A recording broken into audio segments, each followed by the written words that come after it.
This is Cromar with TGN, welcoming you to another World of Warcraft Cataclysm beta video. This is part 14 of the 22-part series DPS rundown, and today we are covering the Arms Warrior. Now, traditionally Arms has been kind of an iffy spec for PvE DPS, but I assure you it is not iffy now. It's actually quite effective. So, let's see how it works. It's also very complicated, by the way, so if you're looking for a thinking man's warrior spec, this is the one. So for arms, you're going to just put your standard 31 points in here. You get all the basic DPS talents, and you can also get a couple of extra talents like Throwdown, which is just too awesome to pass up. So definitely going to get that. For the other talents I didn't get, Blitz is pretty good. I mean, you might be able to free up points for that. Second Wind, this could be very useful in certain situations. For example, if you know a boss is going to immobilize you a lot, then hey, it's from free rage, so why not? But for standard fights, I wouldn't worry about it. Improved Hamstring, as always, is strictly a PvP talent. I'm not sure if there's any time you'd ever find a use for this in PvE or trash or whatever. I don't think so.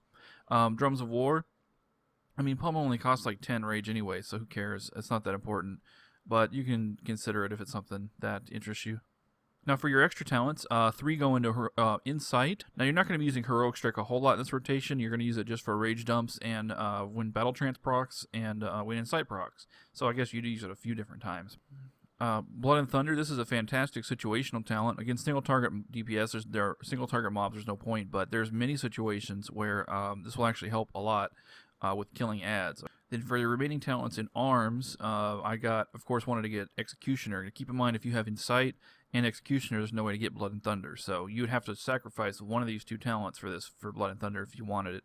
But anyway, Executioner is just gives you an enormous boost to your damage while you're in execute range. So obviously you're going to be spamming execute regardless, but this just makes it just wow, amazing. So I definitely advocate getting this talent.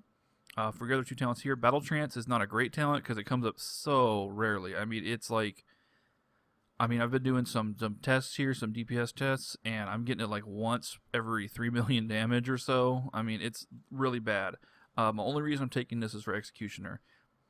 So you honestly might be able to dump Executioner and Battle Trance, and that would free up some points for Blood and Thunder, and then just whatever the hell else you want. That'd be pretty nice. Now, if you were to dump Executioner and Battle Trance, what would you get? Well, Blood Craze might help your healers. They would probably appreciate that, I guess. After all, it is any damage, not direct damage. So if you could proc this off of spell damage and like raid-wide damage. Booming Voice, this would be fantastic for generating extra rage. Rude Interruption, this is very situational, but in situations where you're going to be interrupting constantly, this is fantastic. I mean, there are some bosses that are interrupt-based, like General Vezix type bosses, and in that case, this is actually really good. It's actually a 10% increase damage to all the time, and that's being just ridiculous for 2 talent points. So this is something to consider. But you see how this build with Arms is just not simple. It's not like you just pick the DPS talents and then a couple for flavor. I mean, there's a lot of decisions to make here. So anyway, Glyphs are much simpler. Now, Glyph of Bladestorm is very tempting, but you see that these other 3 are so powerful you can't pass them up. Damage of Overpower, one of your primary abilities. Damage of Mortal Strike, one of your primary abilities. And damage of Slam, Critical Strike, on Slam, another primary ability. Those are all must-haves. Now, I do like this glyph, and it does add to your damage directly, but I just think that it doesn't add as much as any of these, so that's why I didn't take it. For major glyph, there's a couple of interesting choices here. I've put together kind of a Sunder Armor spec for glyphs, because there's honestly not a lot else to choose. First, I got the extra charge range and cheap sweeping stripes. Both of these are helpful, but not really required. For the third glyph, however, I got Colossus Smash, which refreshes the duration of Sunder Armor stacks on a target. Now, this is primarily in situations where you're going to have no Sunder Armors in the raid. Like there's no Acid Spit Hunter and there's no Prot Warrior or whatever. So there's no one putting up, there's no Exposed Armor, for example. So there's no one putting up Sunder Armor, and everybody loves Sunder Armor. So that's going to be your job. I've also got Furious Sundering to assist with that. So this is amazing. I can't believe it. There's a minor glyph that's actually helpful. My mind is blown. So my strategy is going to revolve around putting up Sunder Armors and maintaining them with Colossus Smash. It's going to be part of the rotation. Now, if you're, of course, in a group that someone else is taking care of that role, then hey, that saves you a few global cooldowns, so not bad. And finally, there's one more major glyph worth using. So this is some kind of record. I think that's like 6 glyphs worth considering for for a spec. Anyway, so the glyph of cleave allows you to just do extra DPS in ad situations by cleaving all the time. So obviously this is a serious choice here. This is a very good possibility. Okay, well, enough about talents. Let me just tell you about the rotation here. Now, to help me with my rotation, I've got my mod dot timer set up and ready to go. The way I have it set up is to have dots on the left and cooldowns on the right, and also a buff up here for battle trance to help me with battle trance and whatnot. But the way the rotation works is your primary rage dump is going to be slam, and you're going to be only using heroic when your rage gets too high, because slam doesn't actually dump rage fast enough. Sometimes it gets up to like 90 plus, and you want to just go ahead and hit heroic strike. You want to do that instead of inner rage. Inner rage is awful. It's really bad. What happens when you use it? You get a little damage bonus. That sounds nice, right? But it drains your rage immediately, and you immediately regret it. The amount of damage you gain from this buff is just, it's nothing compared to what you gain from heroic strike, because the problem is after this thing doesn't turn off automatically. So what you've got to do is you've either got to get a mod or you've got to get used to clicking it off manually, which is just a ridiculous pain. And I mean, maybe if you master that, if you hit inner rage and then use up like 50 rage and then immediately click it off, maybe you can get a DPS increase, but it's just not worth it. So if you're looking to experiment with arms, this might be somewhere you can experiment. But me, I'm not even going to use this ability at all. On the other hand, it's great for tanking because you have like unlimited rage. But for arms, there's really no point in using this ability. I will, however, use Deadly Calm every time it's up and Blade Storm. I like to time Blade Storm right after a Colossus Smash just to get extra damage out of it, of course. So I don't use it exactly when it pops up, but I try to use it the next time I get a Colossus Smash if I can. Deadly Calm I use immediately after it pops up, unless I have a full rage bar. Then I just do a heroic and immortal will take you down to be almost empty right there. And while Deadly Calm is up, while I'm using Deadly Calm, I'm also going to be mashing heroic strike every time I can, just for the extra damage there, since it's free. So great spell, Deadly Calm, by the way. And I think that's it for the rotation. Of course, you got to keep rend up all the time. That's obvious, because it's required for your overpowers. Mortal Strike and overpower every time they're up. And that's the rotation. So let's see what it looks like here. You're going to start with a buff, charge in, and I'm sorry about this small playing area here, but the only problem is I really can't find a good dummy that's by himself. Otherwise, it'll, every other raid dummy is sitting next to a dummy, so I'm going to hit him with Blade Storm. So I got to find something that's isolated. But anyway, so Ren's about to run out. I'm not using my cooldowns yet. I'm using them in the real test, though, of course.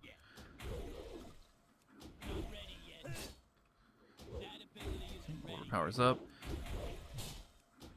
When your overpower or Mortal Strike are not available, you're going to hit Slam.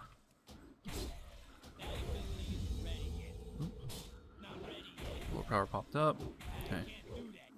I missed my Colossus Smash cooldown by a bit because when I'm recording this, I can barely see my monitor because of where my mic sits. So my actual DPS test will have the mic away from my face, so I will actually be able to see what I'm doing. Yeah, so that's a sample without any cooldowns, and of course I didn't even hit my battle shout because I don't want to wait another minute for it. Now you see where it says hit heroic strike now. That's from my mod.timer. I set up a notification for that. I set it up so that as soon as battle trance procs up here, it gives me a little heroic strike notification. It's really small text. I kind of want to mess with that and maybe improve it, but for now it's good enough. Okay, so I'm going to get my rage, wait for my warrior to calm down and boss to drop off and everything, and we will reset and do the real DPS test.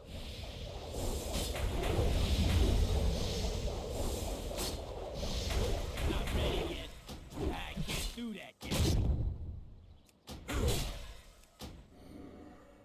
That ability isn't ready yet.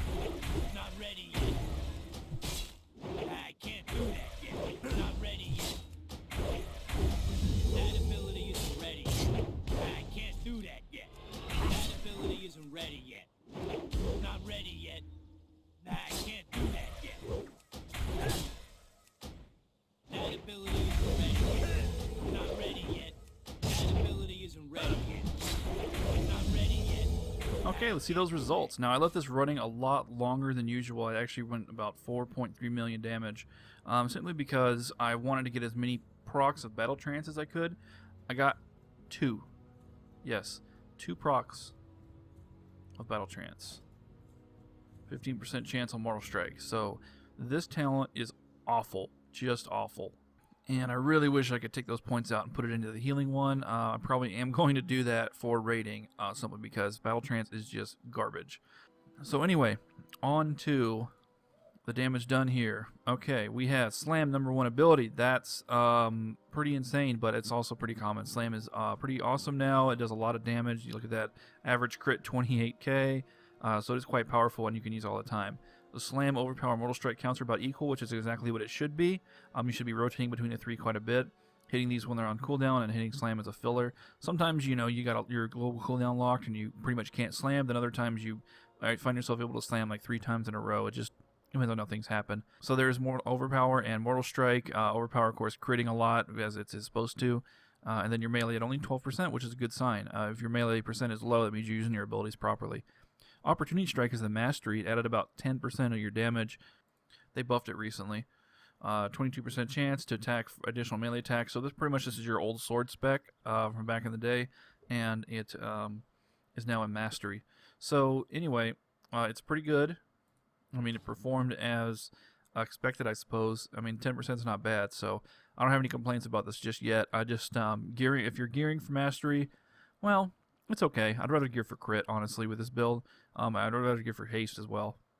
Heroic Strikes ended up right about where they should. Pretty much only used as a rage dump. As you see, it's still a powerful ability, but it's just not as good as Slam. I mean, that's all there is to it. It does a lot less DPS for the rage, or damage per rage, or whatever you want to call it.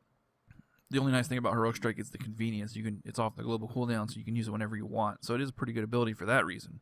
But it's not meant to be spammed as Arms Warrior. This is, you know, exactly how it was designed, how it was meant to be designed by Ghostcrawler. And they announced this way back, like earlier in the year, that actually I think they announced it a lot earlier than that. I think they announced it last year that they were hoping to do this for Cataclysm, or for the, you know, in the future. I think they even announced it before Cataclysm was announced. But this is something that they've had in the pipe for a long time, making Heroic Strike not a spammable ability, rather, but just something used as a rage dump. Alright, so your Rend dot was very weak. Although Rend is a powerful ability, only on one target, it's not going to do a whole lot. The reason you have to keep it up, though, is not for its own damage, but of course for Overpower procs. It procs Overpower constantly, so that's why you're doing it. And then Deep Wounds, of course, heading up the end. Deep Wounds they're so bad since what it used to be really powerful back in the day. Now the only reason to take it is to get Impale. That's the only reason. And Whirlwind, that was from Bladestorm. Not that great, to be honest. I question whether or not you even want Bladestorm in your rotation with these numbers. The only good thing about Bladestorm really is that you come out of it with a whole ton of rage built up, so it's not a complete loss, but I still wouldn't worry about it too much. Okay, so that is the breakdown. It's a tough spec to master. I mean, when I was practicing, and even while I was trying to record for this video, I kept making mistakes. I kept letting rend drop off, even with the mod telling me that it was about to drop off, missing cooldowns and things like that. I mean, it's not easy. It takes a lot of practice. It's a tough rotation. It's like a Warlock rotation, probably. It's certainly something that you're not used to if you're playing a Warrior. Fury is so much more simple. Fury is just like mash 3 buttons and Slam proc hit it. So if you prefer simple, then Fury, but if you're Thinking Man's Warrior, then you're going to go Arms. And I'm not the Thinking Man's Warrior, so I'm going to go Fury. No, but seriously, I think Arms is actually out DPSing Fury slightly right now. This is 8208. It's a great result. That anything over 8k on a target dummy in 333 gear is good news. Of course, in a full heroics, you're going to probably do about full 346 gear, you do about 10k to a dummy. And in a raid, our Arms Warrior in our guild, Ryuku, who does great damage, he did about 15k on Alakir and about 16k on Argaloth with that spec. And both those fights, I was going Fury, and I did very well. I got second place in DPS, and I did 14 and 13. So obviously, Arms seems to be slightly more powerful than Fury at the moment if you're able to master the rotation. If you're not able to master rotation, then it does kind of suck. I've also tried alternate rotations that were a little bit easier to do with Heroic Strike and skipping Bladestorm, but I lost about 1,000 DPS on it, so I decided to go with this. Now, the only other thing you could do to add to this to make it even more complex and difficult to use is you can add Inner Rage to it, but as I said, it's very obnoxious because you have to click it off when your rage gets low, otherwise you'll be constantly rage starved, and it will actually hurt your DPS. when the beta first came out, or at least when I first got to the beta, the Inner Rage was a passive, and if you watch my original Warrior Talents video, it still is, it was a passive then. It was like September, mid-September. So I really wish I'd go back to that.